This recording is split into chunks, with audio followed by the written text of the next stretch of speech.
Hey everyone, welcome back to the Filipino American Women Project. I am your producer, founder, and co-host, Jen Amos. And as always, I have my fellow co-host with me, who is a blogger and Pinay, Nani Dominguez. Nani, welcome back. Thank you. Welcome back, everybody. Yeah, and let me go ahead and bring on our guests now, because normally they're just sort of sitting around like wondering when they're going to come on. So let me go ahead and bring on Justine Franchesca S. Ramos. So Justine Franchesca S. Ramos is a poet, an occupational therapy doctorate candidate, and author of Halo Halo. While you're listening to our conversation, we highly encourage you to look her up on Instagram right now. She has 2 Instagram accounts. You can find her at Justine, letter Y, period R, or at halohalo.poetry. Justine, welcome to the show. Hi, everyone. I'm so excited to be here. Yes, can't wait. So now that you're on, before we really dive into our conversation today, I want to go ahead and do some housekeeping for our listeners.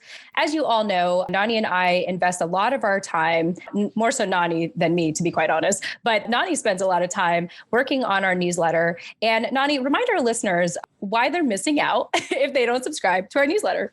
Yeah, well, what I do with the newsletter is, yes, I spend actually a considerable amount of time and energy and effort there. So yes, please go humor me and look at it. But basically, it's just the latest news, updates, kind of a message from me each week, just kind of keeping a pulse on what's going on in the community and how everyone's feeling and current events that are going on. So we include news and politics updates from both here in the States and over in the Motherland. We include places or organizations to donate to if you're looking for somewhere to put your money. We include media and news features that Jen and I are in outside of the podcast. What else? As well as like some resources to share with you guys that are both fun, educational, informational, etc., that are usually suggestions that we get from people in the community. So if there is anything that you want to promote, whether it be a virtual space or event for Pinay's, or a book that you wrote or that you read, a documentary that you watched, movies, et cetera, et cetera. So just a lot of fun stuff in there. Yeah, thank you for sharing that, Nani. You definitely put a lot of heart and love into it. And I love how you said, like, just humor me and check it out, because that's what I used to say with the show notes. You remember that? I was like, just humor me. I worked really hard on them. So please check them out. So exactly. That's how I feel now. Yeah. So please humor us. And, you know, we have a really good subscriber list and a pretty decent open rate. I'm not going to reveal the numbers right now, but I feel pretty pleased by the engagement. And even when our subscribers or our community, our family reply to those newsletters just thanking us. So Nani, I know that we've been actually receiving a lot of feedback from our newsletters. And I know that you have a couple of people that you want to give a shout out to today. So take it away. Yes, I do want to give 3 shout outs today to some recent feedback that we received about our newsletter.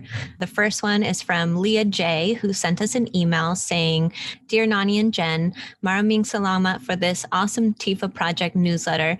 Seeing our kababayan represent us in the current political landscape ensures me that we are heading in the right direction. A grateful fan. Love, Leah." And Leah, we love you too. Thank you so much for subscribing to our newsletter and reading it, and for your feedback on this. Obviously, I work really hard on the newsletter, and so that means the world to me that you are reading it and, you know, benefiting from it. So yeah, again, if there's anything that you guys want to include in the newsletter that you think would be relevant for us to share with the community, please feel free to reach out to me anytime via email, nani@tfawproject.com, or text us at 415-484-8329. Yeah, Leah, thank you so much for responding. It's always great. Again, you know, we can't emphasize enough how much we appreciate hearing from our listeners, our family, you know, that supports our show. The biggest thing I learned from our conversation with Caitlin and Eileen, Nani, in our episode about Filipino American women in politics, which I believe was episode 89, is that, you know, I really loved how she said that, I like first and foremost, I kind of align. So episode 89, which you can find obviously on our website, Caitlin said something very powerful when it comes to politics, because, I've been studying like all sides, all parties, just to kind of get a better understanding of like what's going on. And one thing that really resonated with me, Nani, is when Caitlin said, which is actually the title of this episode, my politics are informed first and foremost by my identity as Filipino American women. I thought that's very powerful because despite like, in a way, it's like, it doesn't matter which side of, the political spectrum you are, at least on our show, I think what is most important to us is seeing ourselves represented in different aspects and different areas of life. I mean, hence, if you like even listen to the first 10 episodes of our show, you'll find that we all are so different. And so to see that there's, at least in the email, the last email that you shared, Nani, where it really shows like who are the Filipino Americans right now in politics, like that's what I want to focus on. And that's what also Eileen mentioned as well, is like, where is our representation? Like who's going to actually understand us from like an intimate level, because they understand that from personal experience, as opposed to other politicians who can only sort of understand, but not really. It's almost superficial. And so that's why I like that. And or Leah, I'm not sure how she pronounces her name because I mistake that quite often. So I apologize, Leah/Leah. But yeah, I mean, just being able to see that representation is important, because at the end of the day, we got to look out for ourselves and our community. And so thank you for acknowledging that and, reminding us that as a community, we are headed in the right direction. Yes, absolutely. Okay. And next, what's next, Nani? Next, I want to share a email that we received, and I'm only going to read just the first paragraph of it because this person, A, is going to be interviewed on the show at some point, and B, the rest of the email that she sent us is, pretty personal and asked some pretty direct questions to us. So we want to respect her privacy. But she just says, "Hi, Nani and Jen. My name is Michelle. I'm from Helena, MT. Is that Montana?" Yes. I don't know what MT. I'll look it up. What state MT sure is, but you guys will know because you're smarter than me. She says, "I learned about your show from my older sister who now lives in a more culturally diverse city in Montana." Oh, yes. Okay, there, I was right. There you go. I just listened to episodes 85 and 84 and 82 and 81. I don't know what happened to 83. My phone somehow skipped it, haha. The episodes about being a Fil-Am in college and the episode when sisters were talking and acknowledging they grew up together in the same household but were still raised differently really hit close to home. I think that was our episode with your family, Jen. Yep. Mm-hmm. She said, "Thank you. I completely relate. I also appreciated that talk about experiencing an identity crisis as a Filipino American. Mm-hmm. I have been in that identity crisis for the last 3 going on 4 years." Wow. And again, the rest of her email goes on to get, into the intricate details of her personal experience with that. But I did just want to share briefly what she said and give her a shout out for reaching out and for wanting to share her story on the show, which she will be doing in the coming months, as well as I think her sister, who she mentioned in the first part of her email. I think we're going to interview both of them. So I'm excited to meet them virtually and get to learn more about their stories. Yeah. Well, thank you, secret person. Michelle. Her name is Michelle. Okay. Well, thank you, Michelle. I thought we were keeping it anonymous. I was like, thank you, Michelle, for your feedback. And yeah, I think you're talking about the episode I had with my sister and my mom. And, I learned later in life, there was a good portion of my life where I had dealt with a lot of issues within my family that I felt compelled to protecting my sister from them. And because I thought that she would go through the similar things. And I was absolutely wrong. She was raised differently. She was the youngest of 3. And my mom talked to her differently than she did with me. And so, there's a part, and I think we talked about this on the show, and I said it to her that, I felt a sense of regret. And I asked her to forgive me for kind of protecting her from getting to know family, because in my mind, I thought that she was going to go through the same experience and I needed to protect her from that. And so, to your point, Michelle, like we were absolutely raised differently. And it is very interesting. Like, you think you're in the same household, that you're going to go through the same things, but you really are not. I think that's why I see my sister so much as an equal, because her worldly view is so different and her experiences are so different than mine, that I've always kind of made it a point to just like kind of experience her and be there for her if she needs me, but not, I've learned to like not tell her what to do and who to be kind of thing. If anything, if I wanted to do something, I would just model it for her. And if she noticed, great. And if she didn't, great. So that's what I think about when you bring up that episode. So thank you for bringing that up. Yes. Thank you, Michelle. Shout out to you and your sister. Yes. So the next shout out I want to give is to someone who you all should know by now if you regularly listen to this show, and that is our official resident historian, Stacey Salinas from the Below Sun Center at UC Davis. And she just shared a screenshot of our newsletter, maybe this last week or 2 weeks ago. I don't know when this was now, with a little note saying everyone should sign up and check TFAW's newsletter, needing weekly news updates on the Filipinx diaspora written with Pinay sisterhood feels. Join their mailing list and check out their podcast. So thank you, Stacey, for that shout out. We love you as always, and you know that. Yeah, it's just, she just pours so much love into our project. And I feel so honored to have known her for so long now at this point. We first chatted, I think, in early 2017. And so it's just really cool to see the journey that we've gone on, like individually and then now together. And, it's thanks to her that we have interns, for our show. So Stacey, you already know this, but, it never hurts to give you another compliment. We love you. We appreciate you. And we're just so happy to be sisters. And yeah, I think that's it, right, Nani? Anything else? Any other feedback? Nope, that's it. If you guys want to shout out, then you know what to do. That's right. I think we've repeated it like a number of times at this point. So I'll repeat it one more time though. If you all want to get a hold of us, of course, subscribe to that newsletter and reply. Don't just read it, but reply. Let us know what stands out to you. Let us know like what you like about our newsletter. This newsletter is for all of us, and we want to make sure that it's beneficial for all of us. So like we want to hear from you. And of course, we have our phone number and we have our emails and we have our website. We have all that.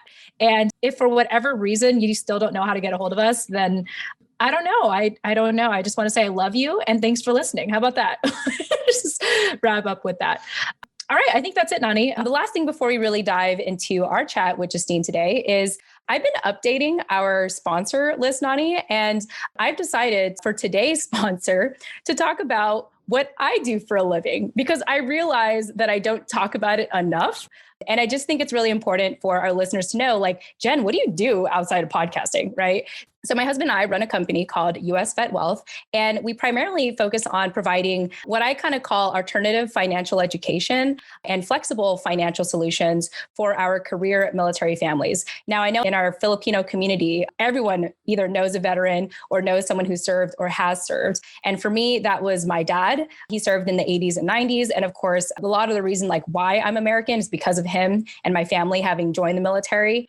And so I just realized I don't talk about that enough, Nani. So I just wanted to let you all know, part of the funding, part of how the show is possible is because of the money I make at US Vet Wealth. So I thought you should all know like where that's coming from. And for people that are really interested in learning more about kind of our philosophies and what I mean by flexible financial solutions, my husband has a book. It just came out on Veterans Day on 2020. So check it out. It's called Veteran Wealth Secrets. And today you can actually download the first 3 chapters for free by visiting our website, veteranwealthsecrets.com. So it's a really good read. Even if you're not military affiliated, I think the philosophies there, I think entrepreneurs can really relate to the philosophies we talk about in terms of money. So go ahead and check that out. And yeah, that's it. That's what I do for a living. I just realized I don't really talk about it enough, Nani. So I don't know, thoughts?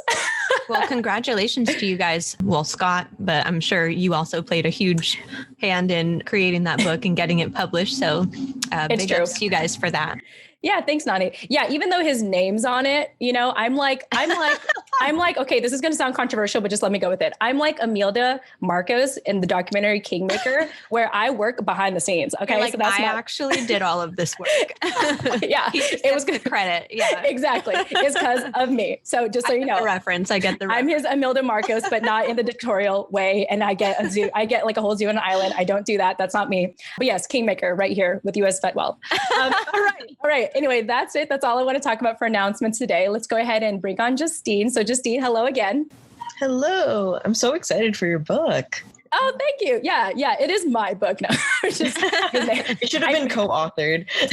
It's fine. No, it's fitting the way that it is. And it is what it is. I'm really happy about it. And actually, we have had talks about me getting a book done in the future as well. So, I'll have my time to shine. It's fine. Yes. It's fine. Yeah. I shine in other ways. I don't need to be on his book. It's fine. So Justine, let us know, for starters, how did you hear about our project and what compelled you to join us on our show today? Yeah. So when I first started my book journey, it was when I started getting more engaged with the Filipino community at UCLA. And we have a lot of connections to the Bulosan Center and a lot of Filipino scholars and professors. And when I started my Instagram, I started following a bunch of Filipino pages. And I was so amazed by how expansive our community is and how creative our community is and how we are actively working against a lot of the stereotypes that we're expected to kind of meet and, finding these creative outlets. And the Filipino American Woman was one of these accounts that I found. And later I found that a lot of my peers and my professors actually knew about the Filipino American Women Project. Oh, Bulosan Center. So yeah. Oh, I love it. Any names, any shout outs you want to give to anyone who knows about our show? Yeah, shout out to Professor Dominguez at UCLA, Professor Acabado, who runs the space internships at UCLA, which is called Samahang Filipino Community Empowerment Spaces. We really enjoy your content, and we've actually had projects where we had to engage with Filipino podcasts and creatives to to kind of write about how a lot of our generation is really diving into other fields instead of the ones like nursing or other medical fields. And yeah, I love it. I love it so much. Wow, that's really humbling to hear. Nani, any thoughts from you? Just kind of knowing that people are using us for research or homework? Yeah, no, I mean, that makes me feel like, wow, I really need to be more serious and put together here.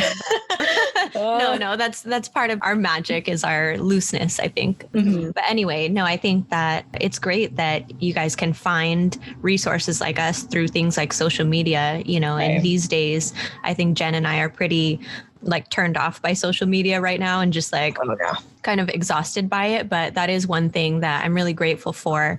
It's being able to be purposed that way and connect us with people like you guys in such large institutions that are using us for research purposes on actual significant work. So that's very flattering. Yes. And shout out to very significant. So don't worry about it. Thank you.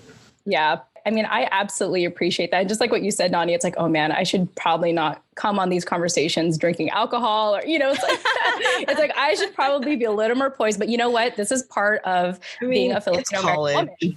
Oh yeah, it's not that different. That's right. When there's relatable.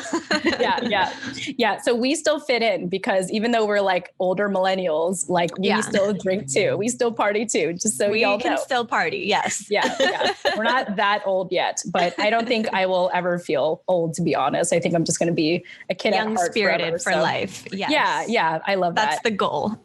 Yeah, that's what we're hoping for. And, really having conversations like this, I think having these types of conversations do keep you feel youthful, just kind of realizing that we're all trying to figure it out. Yeah. We're all on the same boat. And no matter how much we know, I mean, I know that at the beginning of 2020, we all had goals and aspirations and, big checklists or what have you. And then, 2020 took a turn and we're all starting from scratch, essentially. We're all kind of starting back at ground zero. Yeah. And so it just comes to show that, like, you know, we need community to thrive. And it's not just about feeling like you know it all and you could do it all. It's like, no, when shit hits the fan like that, like, we need community. And I'm just so grateful that, you know, at least through 2020, we had just such an amazing community of people on here who still wanted to be on and share like what was going on with them even during the pandemic. So anyway, all good stuff. I just thought I'd add that. All right. So Justine, this show is called the Filipino American Women Project for a reason. On paper, we say that it's for individuals who live or have lived in America that are of Filipino descent and identify as female, pronouns she, her. And we have also invited the non-binary narrative. You know, for me though, Nani, it's kind of like if people want to be on the show, like, we haven't really stopped anyone from being on the show. It just so happens that a lot of people who resonate with the label Filipino American Woman have stepped up. And so, Justine, I thought I would ask you, you know, tell us a little bit about your family background and why you identify as a Filipino American woman. Yeah. So I actually immigrated to the United States when I was about 2.5. It was a very typical immigration story. My parents were nurses in the Philippines, educated as nurses. But when we were here, we found ourselves living in not ideal situations. My parents had to take up job as caregivers that didn't pay as much as a nurse. And they didn't really utilize their nursing training in that field as much. But I feel like a lot of people in our community find themselves in that sort of a situation where they can't really practice their full potential here in America, or because their education is looked down upon, because they don't have the proper documentation, or because they're immigrants, you know. But we thrived and we survived, I like to say. And my dad was able to pass the NCLEX exam, and my mom started her own business. So she didn't actually even end up doing nursing. She started a balikbayan box company. Whoa, okay. Love it. Yeah, so all throughout my life, even though I came here at such an early age, I was so connected with my community because my family was all I knew. We spoke Tagalog in the house. We had very, very strict cultural traditions, and we made sure to communicate back to the Philippines. They tell me stories about, you know, how I grew up and how they grew up, and I've never felt disconnected to the homeland. So even though I am a hyphenated, I guess, American, I don't feel any less Filipino or any less American in that sense, especially because when we started the Balikbayan Box Company, I would meet families from across Los Angeles, you know, just trying to help their families survive. And that gift of the Balikbayan Box and seeing that generosity every day just really empowered me to keep ties with the community. It shows me that even though we're thousands of miles away, that doesn't stop us from engaging with our families in the Philippines. Right. And so that's a little bit about my background. And yeah, we moved around. In California, there's a particularly large Filipino population compared to Virginia. It's true. I mean, there's a lot of Filipinos here. The Filipinos here will tell you there's a lot of Filipinos here, just so you know. But really? But I would say that, there's a whole, I mean, I'm not going to get into it. I'm just kidding. But no, the ones here, they're like, oh, we're like the number one populated on the East Coast. I mean, I'm still learning. Like I'm only 2 years out here, but because we're a military town, like there's a lot of Filipinos that are out here as well. Yeah. But I will say that most of our listeners right now are mainly in California, which makes a lot of sense because there's a lot of Filipinos there as well. So anyway, I just thought I'd put in that plug. Go ahead, continue. Yeah, but our town was called Eagle Rock, and it was like the Philippines. Like we had a lutong bahay around the corner, we had Seafood City around the corner, we had everything that you could find in the Philippines in this community. But when we later moved out of that community, I realized that I didn't actually know a lot of Filipino people my age. I wasn't surrounded by, you know, Filipinos who were younger and like were millennials or like Gen Z. They were all older people who have kind of just settled down in this like small Filipino town that reminded them of home. And when we moved to like a more, I guess, community that had more of a white population, that's when I started feeling disconnected to my identity. When I was away from the Filipino foods and the Filipino stores, and my mom stopped her by like buying box business to do finance.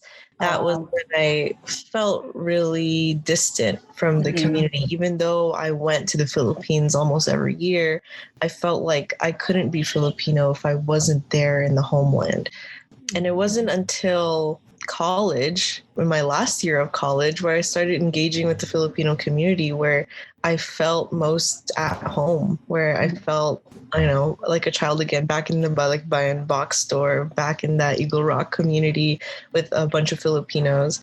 And I really wondered why I was hesitant to join right away. And it was because of the fear of not being enough. You know, there were so many students who were straight from the Philippines, who came here when they were like 15 or 16. And I felt like I wasn't able to really match the kind of full Filipino identity. I felt whitewashed, I guess you could say, because I was a part of like white communities for so long.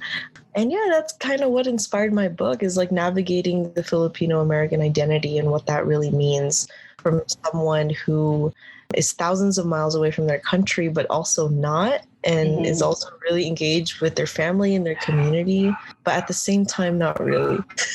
Yeah. It's Nani, interesting. I thought I'd check in with you first. No, I was just going to say it's interesting how we all interpret like our connection to our Filipino identity so differently. You know, it sounds like you really grew up with like the best of both worlds, being able to both stay in touch with like your Filipino-ness and also become like a true Filipino American, and how you immediately kind of recognize that difference as soon as you left Eagle Rock and you didn't have, you know, the Filipino stores or food or anything that reminded you of your culture.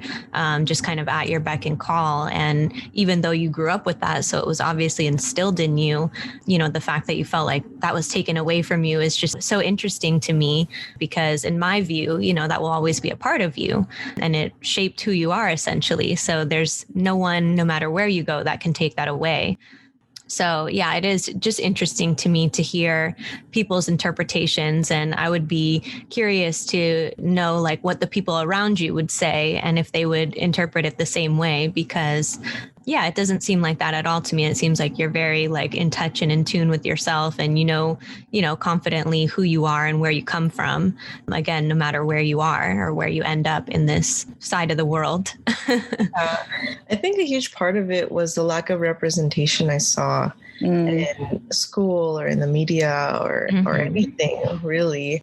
The only way Filipinos really represented in the media, if it was like kind of like a butt of a joke or like a nursing joke or something. And it's really sad to me that I didn't learn about any of this, of our Filipino American history, until college. That is what really made me who I am today, the more like centered and kind of knowing of who I am, is learning that my people had a role in how America has played out here today. So, yeah. Yeah, absolutely. And the fact that you have to work so hard or wait so long to even have access to that information. And people still don't. Yeah. Oh, go ahead. Yeah. Yeah, you have to dig for it, especially if you're not in academia, you know? Yeah. Hence why we have this show. Yes. Bring it back full circle. Yeah. Reminding you all. I mean, part of the reason why I started the TFAW Project is because I wanted to give easier access to people like us to learn about us. Just like you, Justine, I didn't really learn about Filipino American history till college. And even then, I felt so disconnected to what I was reading. Like I remember I took Filipino American history, like that was the class I took. And I just felt so disconnected to the facts and figures and the years and everything that was on paper. Quite honestly, it's really in the recent years where I think this has a lot to do with my husband's influence and him being a history buff. and he's constantly paying attention to the news. And at first I was like, just like, keep that to you. Like, I'm going to go watch like my TV shows at the end of the day. But no joke, in the recent years, I've kind of like, even literally last night, like I was just reading a book about history, like I was just like so into it. It was an audiobook. And I was playing Tetris. So then it's like I had like visual something and I can listen on the side. And one thing that kind of makes me feel connected to my husband actually is Douglas MacArthur, who actually helped the Philippines during World War II, eventually had to flee. And his famous words were, "I will return." Anyway, Douglas MacArthur was actually a West Point grad. So my husband actually went to West Point, which is the school for like people. Oh my God, I'm like totally going to butcher this. So West Point is the military school for people who are joining the army and become like army officers.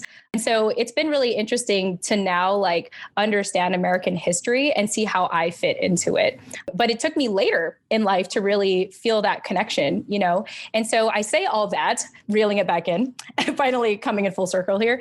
I say all that because, Gnani was explaining or kind of making an observation of how interesting like your situation is. Like, I also think it's just interesting in general how we all learn about our culture and our history, or we connect to it differently at different times in our lives, and so it's quite fascinating. And that's it. I think that's all I wanted to say. That was very anticlimactic, but I hope that like made sense. So that was that. I wanted to mention that. The other observation I wanted to make in you talking, Justine, is that isn't it interesting how America, colonized the Philippines like after the Spaniards, and they put the American history into like the Philippine school system, and yet when your parents come over here, their education is obsolete. Like, isn't that interesting? It's like we are told to be like you, but then we come to America and we can't be like you. Like what we learned in the Philippines after you've colonized us is not transferable. So I'm just going to leave that there. I just think it's an interesting observation and definitely shows like, I don't know, the double standard and everything. So yeah. Yeah. I mean, there's always pride in the work that we have to do here, right? Whether it be because you're a nurse in the Philippines and you're a caregiver here, or you were a doctor in the Philippines and now you're a nurse here. There's still pride in the occupations that you take up here. But what I've learned because of my background in occupational therapy is that sometimes there's always that disconnect of like your potential not fulfilling itself. You're like, you not fulfilling your potential, because you're limited by the barriers that some white guy kind of enforced upon your country, right? Yeah. So that's an ongoing frustration I have, is the audacity of the United States to enforce American values and American education upon the Philippines, but coming here say you're still less than. Yeah, I think it's also comparable to like the conversation that we were having a couple episodes, Jen, about people from the Philippines serving in the military on behalf of America and then ended up not getting their benefits or not being able to access their GI Bill and things like that. It's kind of a running theme that you see that once you start to connect those dots, I think you can learn a lot that's not documented or written or explicitly explained in American history books. Yeah. And, I think, this is just a theory. I just made this up just now, but I feel like maybe that's part of where our imposter syndrome comes from, right? Because we want to be successful, but historically, we weren't allowed to be, right? Like, it's like we were given the impression that we could be successful. And then, before you know it, there's some kind of glass ceiling or some double standard. So anyway, I think this is interesting for our listeners. I'm sure they'll contemplate about this and probably text us about it and let us know, but it's an interesting discussion to say the least. Oh yeah, we could go really deep into it, but adding on to the conspiracy theory, like that could also be the cost of colonized mentality. Do you guys know what One Down Media is? Yeah. Yes, so they had this really great conversation about why do so many Filipinos support Trump, right? And they have like a bunch of reasons why. Look that up. Military or I think I posted that thread on my Instagram story. It was such a great thread. And a part of it is because of colonized mentality, because we have been trained since we were young, in the Philippines especially, that America is the savior of all, that America is the ideal place to be, that America can save us from, Yeah, no, but save us from what is the, it's the question mark, like save us from ourselves? No, we can do just fine. We just need that mentality switch or that mindset switch that, our confidence can kick into play instead of being kicked down all the time. Yeah.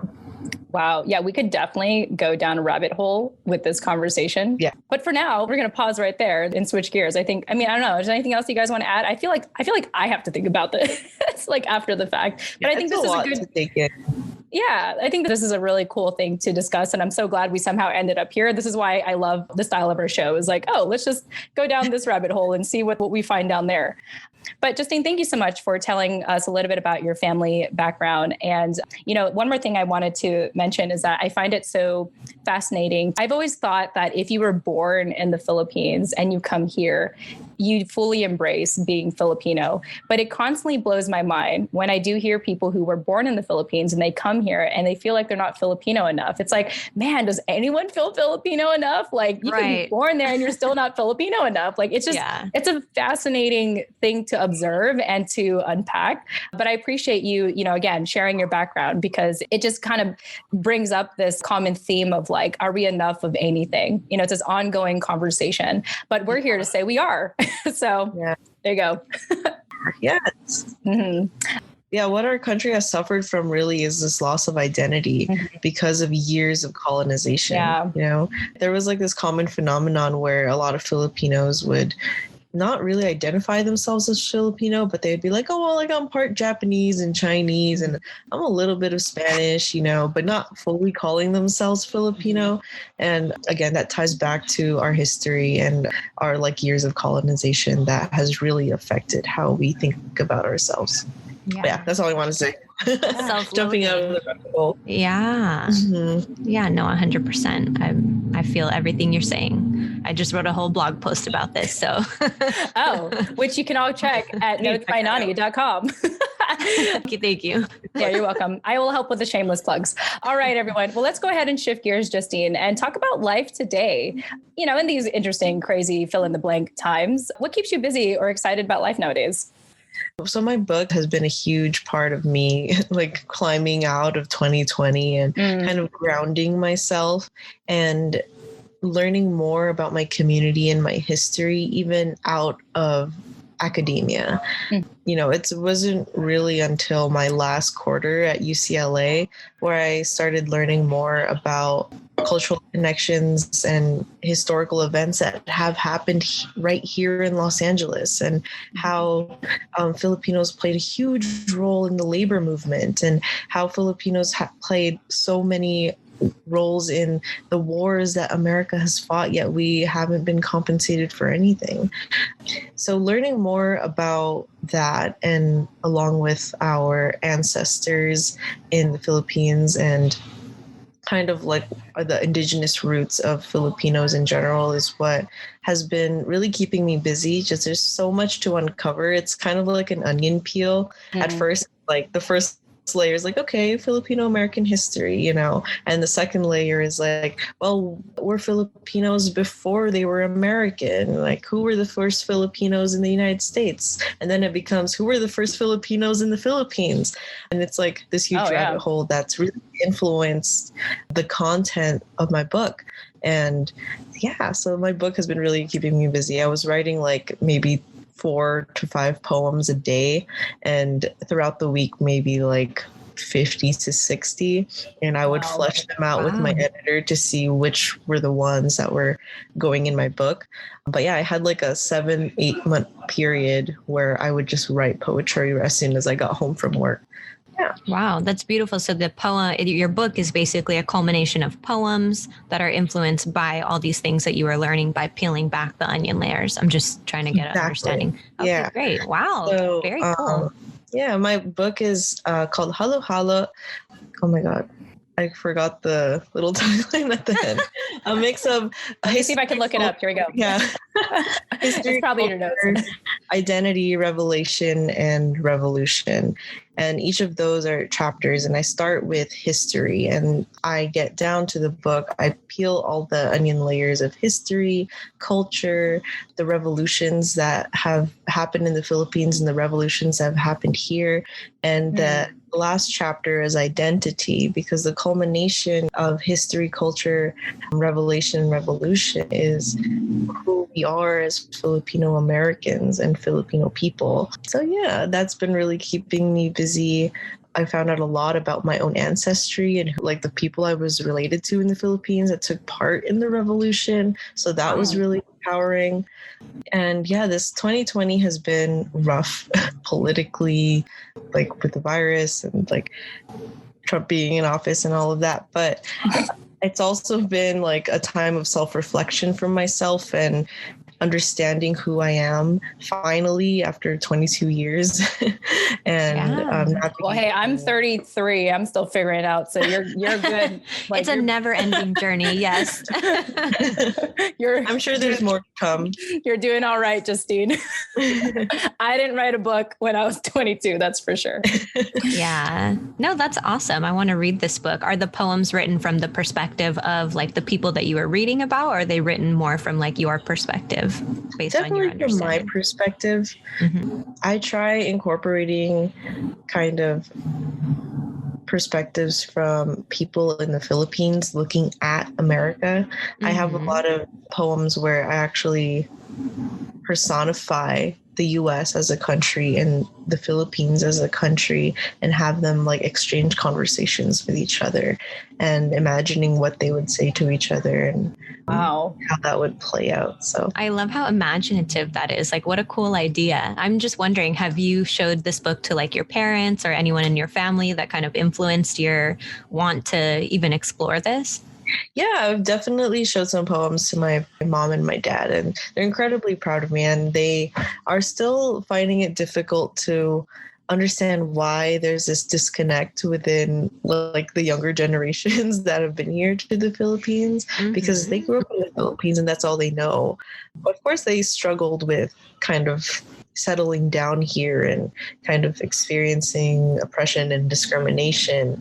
But I feel like we have really lived the full fledged of, kindergarten all the way up to college and beyond that, and experiencing what it is to be truly American while also mingling with the Filipino identity and how that influences our Americanness. Yeah, I'm sure they're learning a lot about the hyphenated American and what that entails.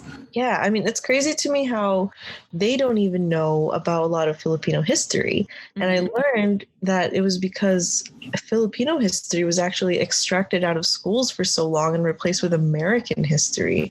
So they didn't even learn about stuff that was happening at their own in their own time, in their own space. Yeah, in their own space. And it's which is still the case, by the way. I mentioned that on one of our past episodes and in the newsletter about how there's a petition going around to get Philippine history installed back into the curriculum. And it's just like, why would you not teach Philippine history in the Philippines? Like, can you imagine going to school in America and not having American history as a required subject? Like, a lot of schools in the Philippines won't even allow you to speak any kind of Filipino language. Yeah. Oh my goodness. It's English. That's what I was saying. How did my dad, stay there for so long and come back and he knows no Tagalog? He doesn't speak nothing. So I have nieces in the Philippines who don't know any Tagalog, and they were born and raised in the Philippines their whole lives. Right. And that's why I'm like, everything that you learn and the fact that it's so hard to even find out this information if you don't have access to people in our community or whatever you have in academia these days. It's everything that you find out, every layer of the onion that you peel back is such injustice, and it just sparks such fire in my heart. Yeah. Relevant education is so important. I have a club at UCLA. It's like Filipino community.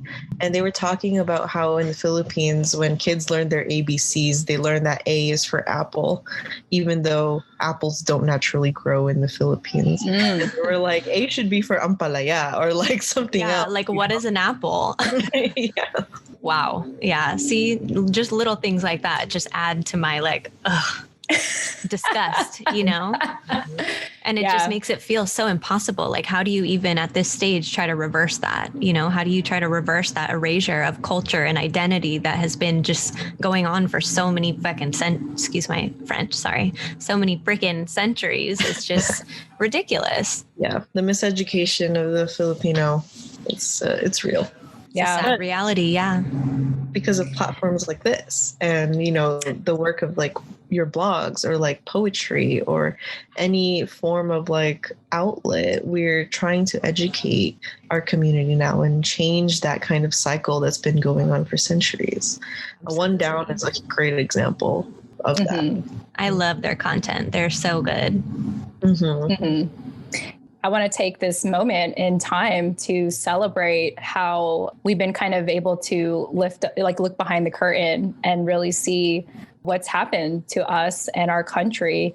I think the start of change is awareness, is recognizing like, oh my gosh, like we've been colonized. Like, I mean, I didn't even know that when they're teaching the alphabet in the Philippines, A is for apple and apple doesn't grow in the Philippines. Like I didn't even know that, and I was telling my husband the other day, I was like, my mom, like she used to be as dark as me when she was younger, but like for all that I've known her, she's been pale because she's purposely lightened her skin to look like the colonizer.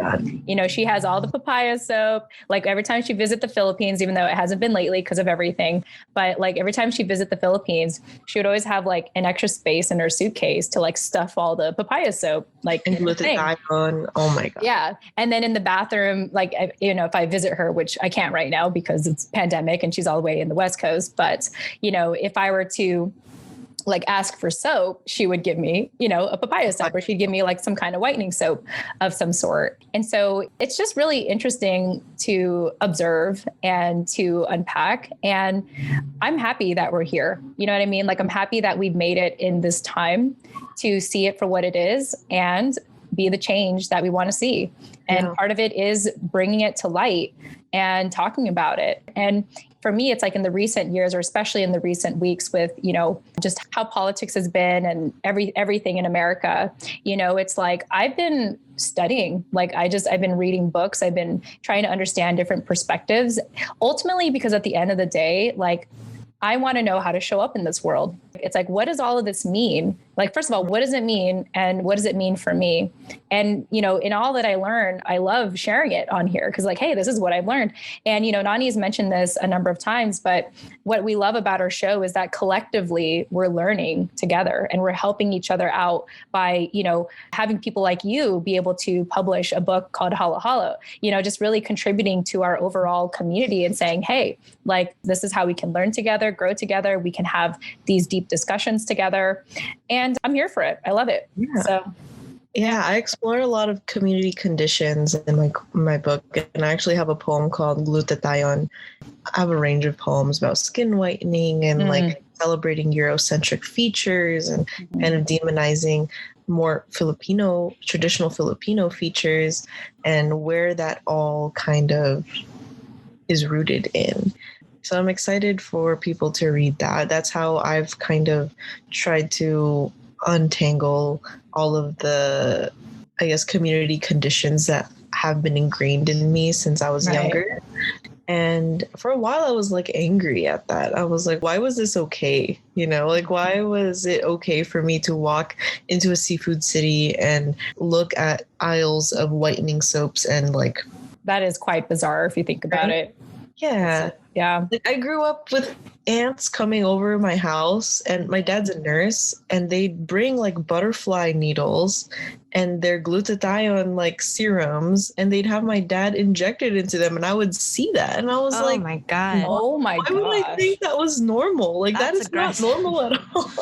No, not at all. Yeah, what I think is funny about the whole like whitening skincare stuff, I've spent like a considerable amount of time educationally and professionally in the cosmetics industry. So, what you learn about skincare is that like you wash your face, which is your cleanser, and then you put your treatment on, which would be whatever kind of whitening, whether you want to whiten your skin or use retinol for wrinkles or acne medication, whatever kind of treatment you want to put on your skin, and then you moisturize. But when you go into Seafood City or you look at any of the Filipino like skincare products, everything says whitening on it, like as if a It's cleanser is a treatment or as if a moisturizer is a treatment. And it's like, no, you putting moisturizer on your face is for moisture. It's not going to help you whiten your skin. So I think that's funny. And that the fact that so many people play into that, and it's like such a staple that they insist on passing down to their kids and their grandkids and et cetera,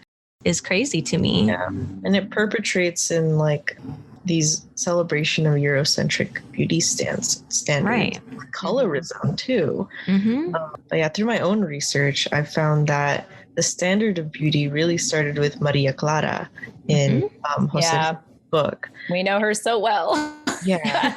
And it had a huge influence. And I'm just like, this like fictional character that this random guy created based on his idea of what's attractive. Yeah. And he wasn't even influenced our whole culture. And he wasn't even full Filipino, by the way. And he wasn't. Like, we celebrate him as a hero, and he has like some good quotes, I guess, but still. Yeah. I mean, there are pros and cons to his story, of course, but I think that the fact that, we have really used his idea of Maria Clara as like the poster child for like the perfect Filipino or the ideal Filipina is just ridiculous. So many centuries and generations later, where it's like clearly we encompass so much more of that. And again, thankful for things like social media, podcasts, the new kind of widespread awareness that's being spread in academia for kind of trying to change that and evolve that theory, because it's so deeply ingrained. It's ridiculous. Yeah, I just wanted to make sure I got my facts right. Yes, Jose Rizal was mixed, just in case. I was like, I'm pretty sure that's the case. I didn't know that. Yeah. And actually, from what I heard, and you all let me know if you know, it was actually America that kind of propped him up to be the national hero, because they wanted, the indigenous people and the citizens, the Filipino citizens, to model after him. But it's like, how can you model after? So it's like, okay, so I have to be lighter skinned. Like, it's more ideal to be mestiza or mestizo. It's just quite fascinating to witness. One thing I want to say that I feel like I'm most proud of is, for a very long time, I keep telling myself that I want to dye my hair. Like, I don't know why, but I keep telling myself I want to dye my hair blonde, or I want to like give myself like I think an ombre would be pretty cute, so it's like brown, like highlights at the end of my hair. But part of why I've always felt compelled, like I've only like given myself like highlights once, and it was like in high school. It was like forever ago, and it looked really bad once the red went away, and it was just like bleach.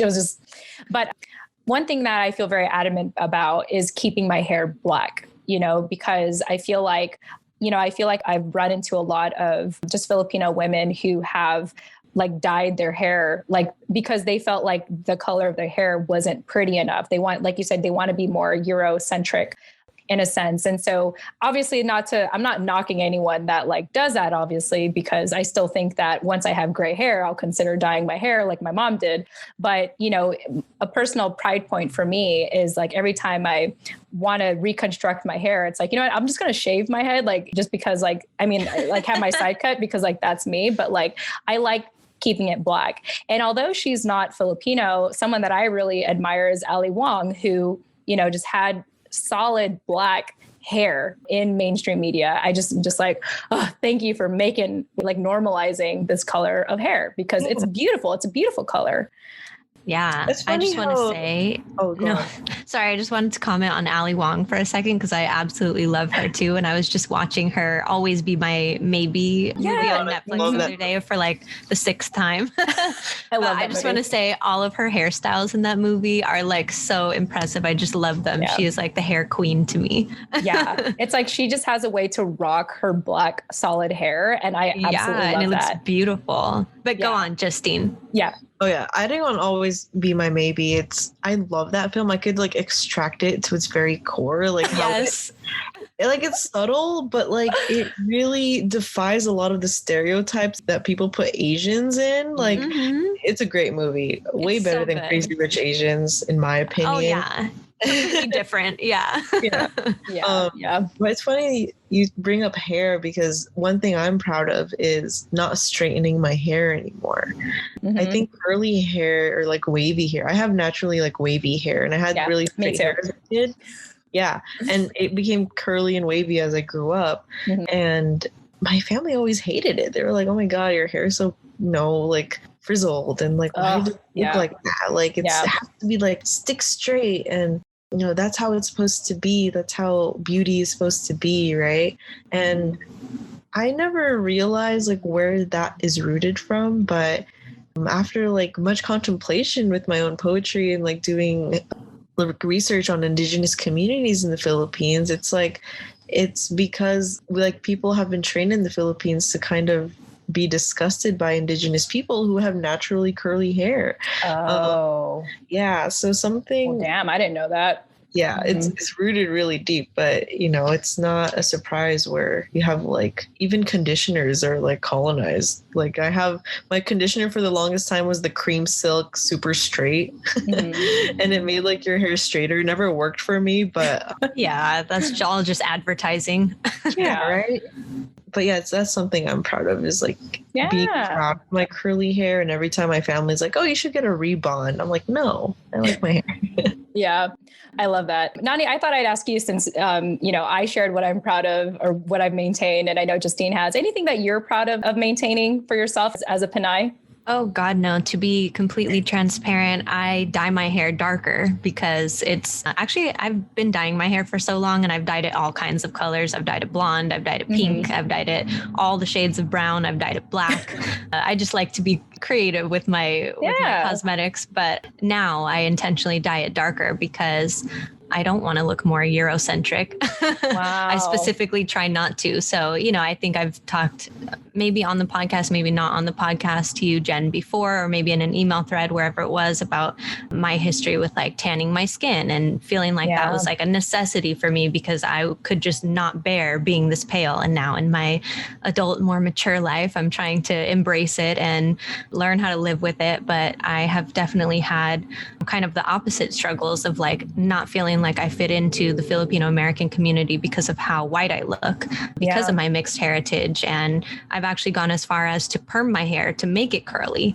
Wow. So much so to the point where I was in high school that it all fell out and I had like 3 bald spots on my head. So I don't do that anymore. I embrace my straight hair. But yeah, I've gone through a lot with my my hair. Well, I mean, I asked that question in a way if you wanted to share another aspect of, why you're proud to be Pinay. I didn't want to like make you feel bad. It was kind of my goal kind of thing. But no, it's okay. Yeah, but I do I know that we talked about that via email. So it actually means a lot to me that you wanted to share it publicly here, because I know that's something that, you wanted to share on a more personal level. Yeah. So I appreciate you sharing that. Yeah. And I know that's something that people get, white people at least, or light-skinned people get criticized for now, is like, oh, now you want to be tan and blah, blah, blah. But it's like, no, I grew up always feeling like I hated my skin. And the instant that I knew tanning beds were a thing, I started doing that so that I could feel like I did fit in with my own family, So that is something that's really deep rooted for me and something that I've had to work through for many, many years. As someone who is also very pale for being Filipino, I totally relate to that. But I've found over the years, like, there's also like a really huge privilege of being light skinned. Like even when I went to the Philippines, I've noticed that I was always treated better by like customer service or like my other relatives compared to my cousins who were darker than me. There's always like a comparison, like, oh, why can't you be as light as your ate Justine, you know? And I found that we have a huge role in kind of taking down that phobia of being darker, of embracing the range that Filipino women come in, Yeah. So we have a huge role in it. And I've also learned to love my skin for who I am, while also uplifting and celebrating and amplifying like the love of brown skin. And the truth is everybody interprets that differently. Some people will praise you for having lighter skin and some people will criticize you for it. So it really, it just going through that for so many years has just kind of solidified in me, like I really need to develop how I feel about my skin, not how other people feel about it, and own how I look, no matter what that is, without all the stuff, the hair dye and the tanning beds and all that. And again, that's been, a huge struggle for me as someone who has spent a lot of time in the cosmetics industry specifically, and also feeling like, I'm straddling the hyphen between being Filipino and being American and never being enough of either. That is kind of two of the strongest markers for me in what always sets me apart. So again, everyone interprets it differently and places different value on what you look like. And what's really more important to learn is how you feel about yourself and how you own the way that you look, no matter what that is. I have a few Filipino friends at UCLA who are mixed Filipino, mixed Chinese, mixed white, and they all share the personal struggle of not really belonging to one or the other and feeling like they had to create their own box and feeling guilty almost for having features that were so desired and praised in the community, and not knowing how to reconcile with that and not knowing how to empower other people who are being kind of berated for their own features. It's a really good conversation to have, and it takes years to really kind of find out how to do that. But that's another reason Thank you. Yeah, no, that's another reason I'm grateful to social media and kind of the way that we spread information these days in the 21st century or whatever century it is now, is the fact that I can see there are light-skinned Filipinas that look like me, that are the same color as me, but they don't feel any less Filipino because of that, or there are Filipinas that have lighter hair and they are still Filipino. That doesn't have to be taken away from me. And it's you just realize more and more, oh, I'm doing that to myself, Yeah. I feel like the easiest way to to wrap this up for our listeners is, I think we were given this impression that the grass is always greener on the other side. We look at whatever features other people have and we think, oh, if I had that, I would be always want what you don't have. Right? Yeah. And the truth is, the grass is greener where you water it, right? You got to own what you have, because that's what you got, so you're going to be stuck with it. You might as well make the most of it. Right. And so I think that's kind of a way that I want to sort of wrap up this conversation or summarize it based on how I've been hearing you two engaging with one another. I've kind of just really been enjoying listening a lot today, to be quite honest. But yeah, we do have to wrap up in about 10 minutes or so here. So let me go ahead and shift gears here and get to one of my most favorite questions of our conversation. I mean, I've enjoyed the entire conversation this whole time, but I always like to end with sharing a life lesson, because I feel like it's a good way to always end our conversation on a very positive note and something that's sort of tangible that people can walk away with and be like, oh, I'm going to keep this life lesson in mind for the rest of the day, rest of the week, etc. So Justine, you have shared here that you've always loved the quote, "To live is the rarest thing in the world. Most people exist. That is all," by Oscar Wilde. Tell us a little bit more about that quote and what does it mean for you, and what aspect of your life, or when did you kind of come to owning or really embracing this quote? Yeah. So as the oldest daughter and the oldest of all my siblings and kind of the first grandchild, I was always put on this pedestal of oh my gosh, she's going to be the smartest. She's going to be the model child. Everyone's going to look up to her and she's going to be perfect. And I want my children to be just like her.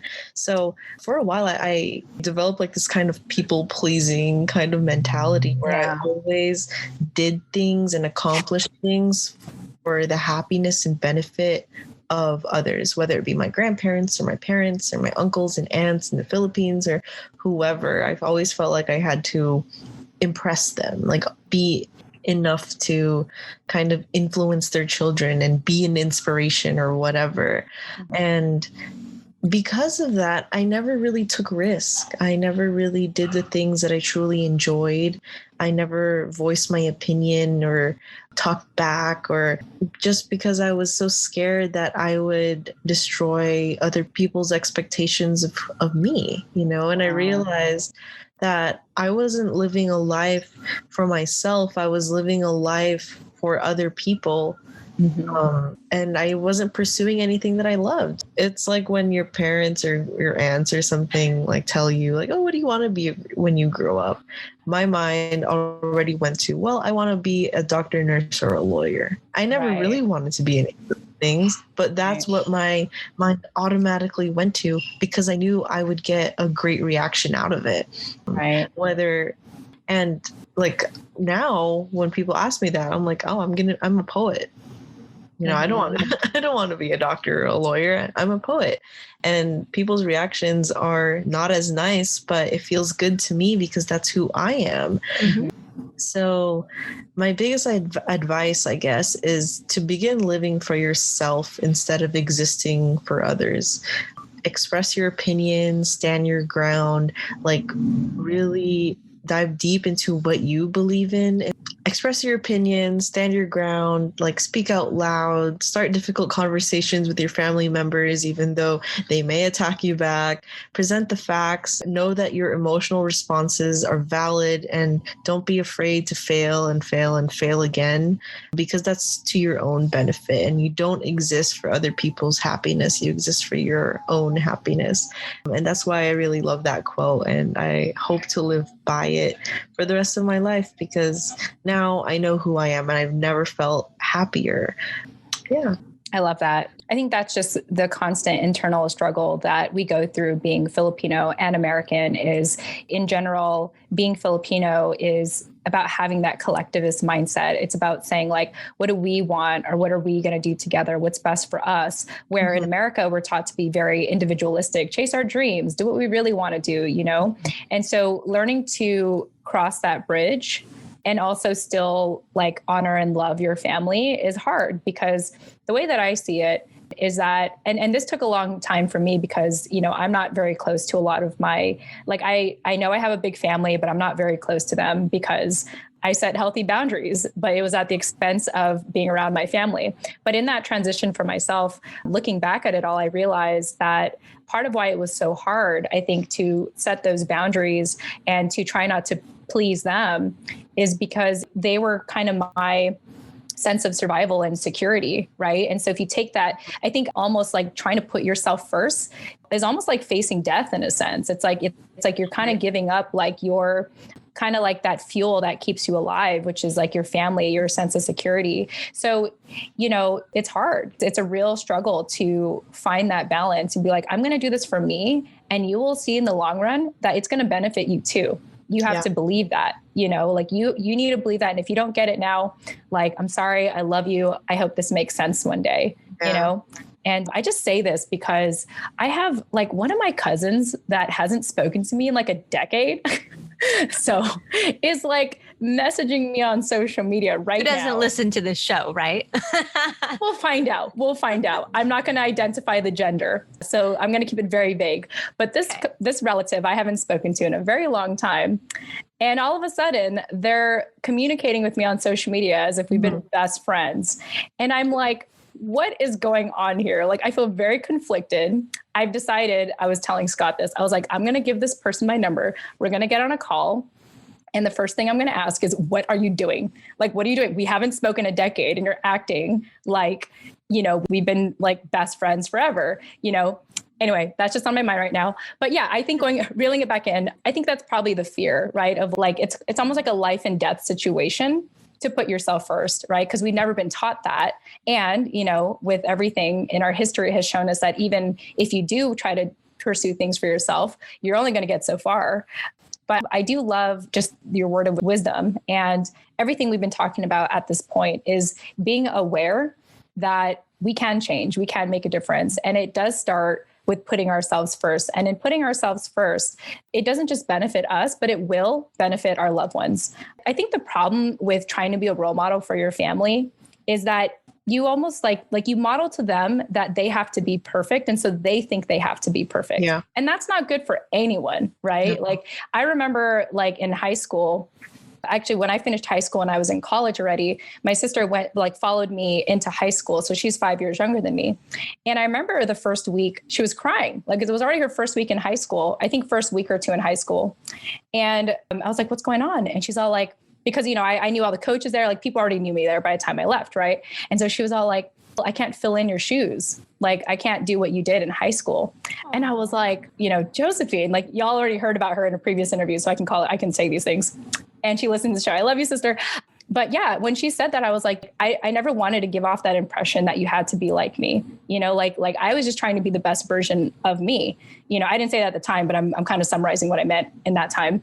And it's so cool to see where she is today, just fully embracing who she is and who she wants to be, you know? And so trying to be that perfect role model for other people, I think is just so much more detrimental than we actually think. But we don't know otherwise until you get to a place like you did, Justine. You're like, I'm not going to do that anymore. That doesn't serve me and that doesn't serve you. So I'm going to stop that. Yeah. I mean, like that was one of the main reasons why I was so hesitant to publish a book when like this publishing company came to me, because I had years of kind of poetry experience. I was like performing slam poetry, writing poetry, and a part of a lot of organizations and stuff. But I was always hesitant to write a book because then my opinions would be on paper and my relatives could actually use that against me. And like, I don't know, like go tell my parents like, oh my gosh, she's a radical. Like, what are you, like, who did you raise, Yeah.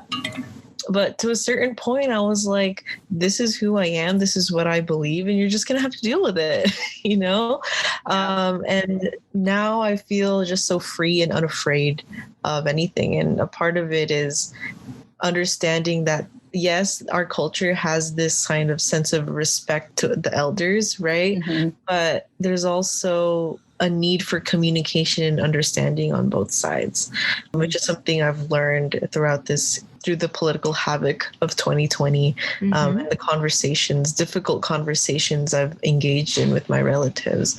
And it was surprising to them that I would even talk back or express these opinions to them, because I never did for so long. And all of a sudden here I am. So yes, express your opinions. I love it so much. Yeah, I feel like part of like why I'm very transparent on the shows, because I arrived to a place where I told myself that I don't know why I had my family's like voices in my head. I don't know why they were I don't know why I was listening to them and stopping myself. And I'm just like, you know what, if they have a problem with it, they'll reach out to me. And historically they have not. So I'm going to keep going. I'm going to keep going and we'll see what happens. But, I definitely come from a family where it's very much like stay within the lines and, do what you're told and, fit in and stuff like that. And of course that works for them. And I'm very happy for that. It did not work for me. And that's it. It just didn't. And that's not right. It's not right or wrong. It just is. Just like what you said, Justine. Bless you. Just like what you said, Justine, it's like, I just have to it's just about focusing on being the best version of yourself in the way that makes you happy. And I think that's kind of the theme of our conversation today, y'all. Yeah. Well, I think that's all we have to share today. Justine, any closing thoughts from you or Nani, anything from you? Yeah. Nothing for me. I'm okay. Yeah, no, I just want to say that, in just talking to you today, I would never have guessed that you're 22. You're just so like wise and mature. And I know we just like met today, but I'm just so proud of you for being able to like step outside of all of those narratives that have kept us all kind of chained in these boxes for so long and really explore your own authentic narrative and like live by that. It's just really inspiring. So I hope that everyone goes and gets a copy of your book and reaches out to you on Instagram or wherever you told everyone to reach out to you. Because I think that you're just a wealth of knowledge that we can all learn a lot from. Oh, thank you, Nani. It's a product of the community, and I wouldn't be here without people like you who are constantly educating members of our community. So I thank you for bringing me here today. I will definitely read your blogs, Nani. Yeah, no, it was a pleasure having you. Thank you so much. Yes, absolutely. Yeah. Thank you, Justine, so much for joining us. So remind people one more time. I know I mentioned it in the beginning, but let our listeners know how they can get a hold of you if they want to reach out. Yeah, so you can follow my poetry Instagram at halohalo.poetry, or my personal Instagram is also linked to my poetry Instagram, but that's Justine with a Y at dot R. You can say it again. At Justine with a Y dot R on Instagram. So yeah, I'd love to have conversations with people. Yeah. I think we'll continue to carry on this conversation. All right, ladies, this was a ton of fun. And again, to our listeners, remember how you can reach out to Justine. And if you forgot, it's in the show notes. You're welcome. Or you can visit our website, tfawproject.com. Or if you just want to connect with Nani and I directly, we do have our emails in the show notes. But you could also text us at 415-484-8329. With that said, thank you all so much for joining us. We love you. I feel like 2021, Nani, has just been like a year of deeper conversations, like deeper, real, raw conversations. And I'm here for all of it. Yes, we have hit the ground running and we don't have plans to stop. That's right. All right, everyone. Thanks again. And we'll see you in the next episode. Tune in next time. Bye.